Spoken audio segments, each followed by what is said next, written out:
28 আগস্ট দিনটো কোচ রাজবংশী জনগোষ্ঠীর বাবে কেবল এটা তারিখেই নহয়, ই আমার ইতিহাস, আত্মপরিচয় আর অতীতর সৈতে গভীরভাবে জড়িত এটা গুরুত্বপূর্ণ দিন। 1949 সনের 28 আগস্ট দিনটোতে আমার কোচবিহার রাজ্যর শেষ মহারাজা জগদীবেন্দ্র নারায়ণ শাহ বাহাদুর আর ভারত সরকার মাজত এখন মার্জার এগ্রিমেন্ট তথা একত্রীকরণ চুক্তি স্বাক্ষরিত হয়। আর এই চুক্তির ফলতে আমার কোচবিহার রাজ্যর প্রশাসনিক ক্ষমতা সম্পূর্ণরূপে ভারত সরকারের হাতলৈ হস্তান্তরের পথ প্রশস্ত হয়। আর পরবর্তী সময়ত আমার কোচবিহার রাজ্য সম্পূর্ণভাবে পশ্চিমবঙ্গের লগত সংযুক্ত হয়।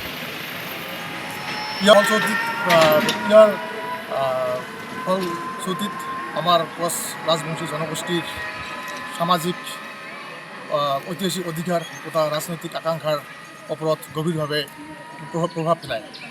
এই ঐতিহাসিক ঘটনার কেন্দ্র করিয়েই আক্রাসুয়ে প্রতি বছরে 28 আগস্ট দিনটো কলা পতাকা উড়াই কলা দিবস অর্থাৎ প্রতারণা দিবস পালন কৰি আহিছে।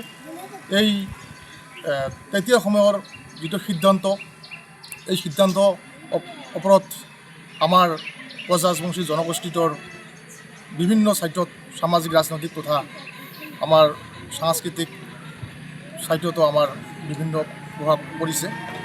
এই উপলক্ষে আমার প্রধান দিবসের উদ্দেশ্য অকল অতীতক সামৰি আক্ষেপ কৰাই নহয়, ইয়াৰ উদ্দেশ্য হৈছে এতিয়া মনত পেলোৱা আৰু আমাৰ নৱপ্ৰজন্মক, উঠি অহা প্ৰজন্মক আমাৰ ইতিহাসৰ বিষয়ে সচেতন কৰা আৰু আমাৰ যি গণতান্ত্ৰিক ন্যায় অধিকাৰৰ প্ৰশ্নসমূহ সাংবিধানিক আৰু গণতান্ত্ৰিকভাৱে আগুৱাই লৈ যোৱাৰ সংকল্পবদ্ধ হোৱা।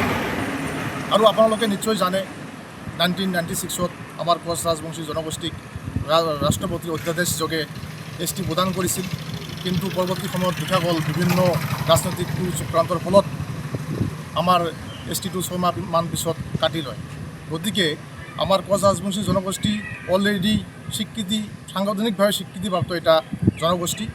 ইমানখিনি ইতিহাস থকা সত্ত্বেও প্ৰতিখন চৰকাৰে ৰাজবংশী জাতিটোক ইলেকশ্যনৰ সময়ত বিভিন্ন ধৰণৰ প্ৰলোভন দি বৈতৰণি পাৰ হোৱাৰ কাৰণে যি ৰাজনীতি কৰি আছে প্ৰতি বছৰে, এইটো আমি খুবেই দুঃখিত। গতিকে আমি স্পষ্টভাৱে ক'ব বিচাৰিছোঁ, আমি শেষবাৰৰ কাৰণে আমি কেন্দ্ৰত লগতে আমাৰ ষ্টেটত BJP চৰকাৰ আনিছোঁ। গতিকে অতি সোনকালে যিটো আমাৰ আক্ৰাসৰ যিটো দাবী পৃথক মতাবোৰ ৰাজ্য আৰু জনজাতিকৰ, এইটো দাবী যদি পূৰণ নকৰে আমি হাতত খাৰু পিন্ধি বহি থকা নাই, পৰৱৰ্তী সময়ত আমি নিশ্চয় ইয়াৰ জবাব দিম।